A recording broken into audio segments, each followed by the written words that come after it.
초등학교에서 8살 김하늘 양이 교사의 흉기에 의해 숨진 뒤 정부와 국회는 제2의 피해를 막겠다며 잇따라 일명 하늘이법을 추진하고 있습니다. 핵심은 교사의 정신 건강을 검증해서 직무 수행이 곤란하다고 판단이 되면 현장에서 분리하는 건데요. 얼마나 효과적인 해결책이 될 수 있을지 먼저 영상부터 보고 오겠습니다.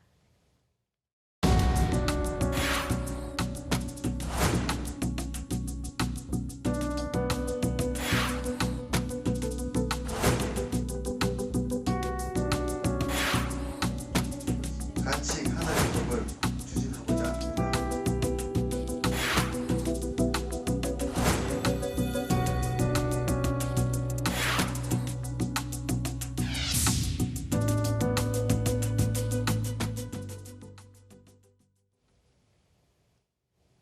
네, 우리 사회가 제2의 하늘이를 막으려면 어떤 노력을 해야 할지 현장의 시선에서 조금 더 들여다보겠습니다. 중학교 교사 출신이기도 한데요. 한국교원단체 총연합회 강주호 회장과 함께 짚어봅니다. 회장님 어서 오세요. 네, 안녕하세요. 네, 이 김하늘 양 사건 이후에 학교 현장의 충격도 상당히 클 것 같습니다. 네. 이 사건 어떻게 보시고 계시는지요? 가장 안전해야 될 공간에서 가장 소중한 아이가 목숨을 잃었습니다. 하늘이와 같은 또래의 자녀를 키우고 있는 아버지로서 너무 가슴이 아픕니다.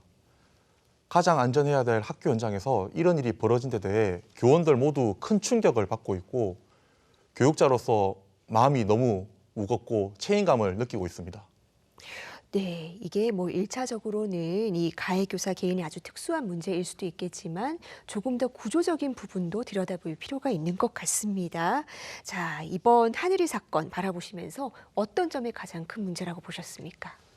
그 시도교육청에 따라서 질환교원심의위원회가 설치되어 있는데 이게 제대로 작동을 못하고 있는 점이 가장 큰 문제라고 생각합니다. 직무 수행이 곤란하면 그 정도의 교원을 교육청 차원에서 적극 개입해가지고 치유, 회복을 지원하고 관리하는 부분에 구멍이 있었다고 봅니다.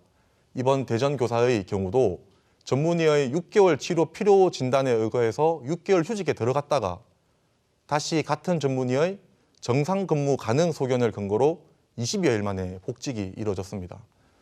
이런 절차를 밟아 휴복직을 하는 교원을 학교 차원에서 조치하기는 현실상 매우 어렵습니다. 그래서 학생 안전과 교육활동 보호를 최우선으로 하는 근본적인 대책이 필요합니다. 네, 학교 차원에서는 대응하는 데 한계가 있기 때문에 교육청 차원에서의 관리가 조금 더 필요하다는 지적을 해주셨습니다. 이 사건과 관련해서 정부가 일명 하늘이법 추진하고 있는데요. 네. 이 법안은 어떻게 보고 계시는지요? 정신질환으로 교직 수행이 어려운 교원을 직권 휴직하게 하고 복직 여부 심사 강화와 그리고 질환교원심의위원회를 법제화하는 내용이 골자라고 들었습니다. 큰 방향에서 공감합니다. 보다 세부적인 내용이 구체화되면 현장 의견을 수렴해가지고 개선 보완 의견을 개진할 예정입니다. 다만 법 제도의 개선 방향이 학생 안전, 교육활동 보호와 함께 정신적으로 어려움이 있는 교원을 적극 치유, 회복시키는 데 두고 지원을 강화해야 합니다. 또한 질환교원 심의 절차와 관련해 학교 교원이나 구성원 간 갈등과 분쟁이 초래되지 않도록 세심한 대책 마련이 필요합니다. 네, 법안의 취지에는 공감을 하지만 이 법안도 제대로 작동이 되려면 세심한 지침을 통해서 또 의미 없는 분쟁 줄이고 실효성 높일 방안 고민해 볼 필요가 있다고 말씀해 주셨습니다. 네. 자, 그런데 이 학생들의 안전이라든지 교육의 질 이런 문제가 결국은 교사의 문제와 연결되어 있지 않습니까? 네, 맞습니다. 그런데 최근에 이 교원의 숫자를 감축하는 내용의 규정 개정안이 입법 예고가 됐습니다. 네. 이 사안은 어떻게 보셨습니까? 교원 수가 부족하다고 생각합니다. 그 이유를 대표적으로 두 가지를 말씀을 드리면 첫 번째로는 감밀학급이 여전히 많습니다. 2024년 교육통계연보를 기준으로 우리나라 초중고 전체 학급 중에 학급당 21명이 넘는 학급이 72%에 달합니다. 그리고 학급당 26명 이상인 학급도 32%나 됩니다.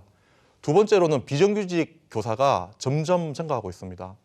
공립 초중고교의 경우 비정규직 교사 비중이 2005년도에는 3.5%였던 것이 2024년 15.4%로 증가했습니다. 사립학교 같은 경우에는 더욱더 심각합니다. 2024년 초등학교 17%, 중학교는 35%, 고등학교는 더욱 심각해가지고 36%에 달합니다. 이런 상황을 보면 정규 교원은 아직 많이 부족합니다.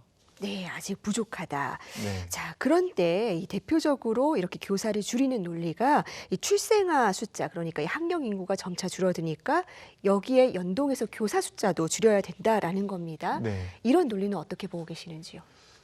학생 수가 줄어드니까 교사 수를 줄여야 한다는 논리는 현재 교사가 충분하다는 전제 하에서는 가능한 이야기입니다.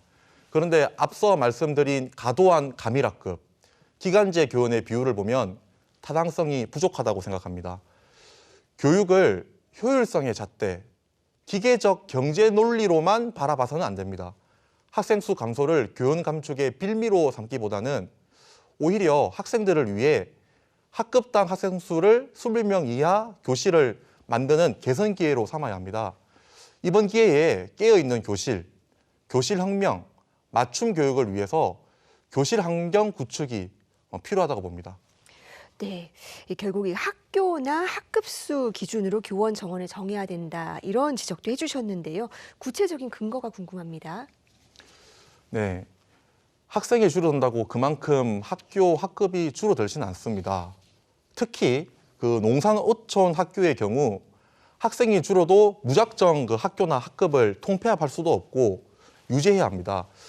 이를 고려하지 않고 학생이 준다고 정원을 줄이면 교육 여건은 더욱 악화될 것이고 제가 한 사례를 말씀드리겠습니다. 전라남도의 어떤 한 학급이 3학급 정도인 중학교의 경우에는 교과 교사 수가 2022년도에는 8명이었는데 올해 6명 정도로 줄었습니다. 상치 교사 문제나 행정 업무 부담 가중으로 교육의 질이 더 떨어질 수밖에 없습니다. 중고등학교 같은 경우에는 학생 수가 줄어도 기본 교과 교사 수를 유지해야 하고 초등학교도 학생 수가 준다고 하면은 정원을 줄이면 결국 교과 전담 교사 등이 줄어 기존 교사의 주당 수업 시수가 늘고 교육의 질이 하락될 수밖에 없습니다. 네, 아이들은 더 안전한 환경 그리고 더 세심한 보호가 필요한 상황에서 이런 문제들을 더 구체적으로 들여다볼 필요가 있어 보입니다. 마지막으로 이 교육 현황과 관련된 질문 또 아이들의 안전과 관련된 질문 하나 더 드려보겠습니다.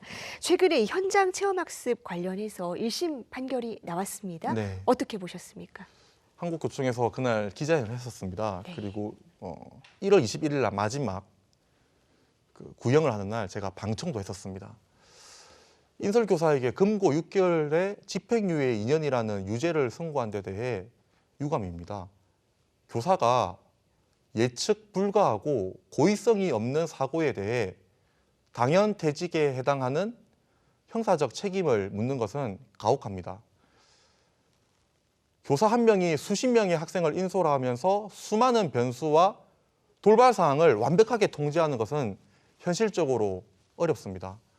그럼에도 오롯이 사고 책임만을 묻는다면 앞으로 어떤 교사도 현장 체험학습을 나가려고 하지 않을 것입니다. 그리고 어떤 학교장님도 후배 교사들에게 현장 체험학습을 가라고 말하기도 힘들 것입니다. 학생 안전과 교사 보호 방안이 실질적으로 마련될 때까지 지금과 같은 현장 체험학습은 중단, 폐지돼야 합니다. 네. 학교의 안전을 강화하고 학교를 조금 더 나은 곳으로 만들려면 사람, 무엇보다 교사의 역할이 중요할 겁니다. 우리 사회가 좀 더 넓은 시각을 가지고 또 교사 수급이라든지 교육 환경에 대한 문제 들여다봤으면 좋겠습니다. 오늘 말씀 여기까지 듣겠습니다. 고맙습니다. 네.